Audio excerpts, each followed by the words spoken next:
All right, Tesla fam, let's talk about Tesla battery costs and what you need to know.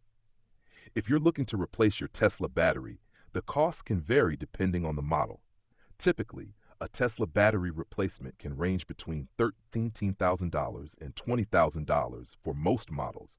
For instance, replacing a Model 3 or Model Y battery might cost closer to the lower end of that range, while a Model S or Model X could be on the higher side. But why does it cost so much? Tesla batteries are made with cutting-edge lithium-ion technology designed to provide long-range performance, fast charging, and durability.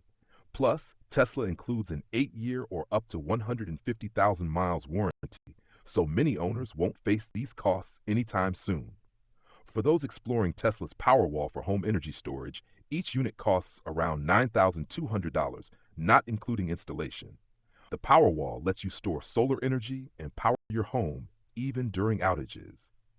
Tesla batteries are an investment in efficiency and sustainability, and they're designed to last. Remember, proper care, like not charging to 100% daily, can extend the lifespan of your Tesla battery. And be sure to check out the link in the description to find out ways to upgrade your ride even further.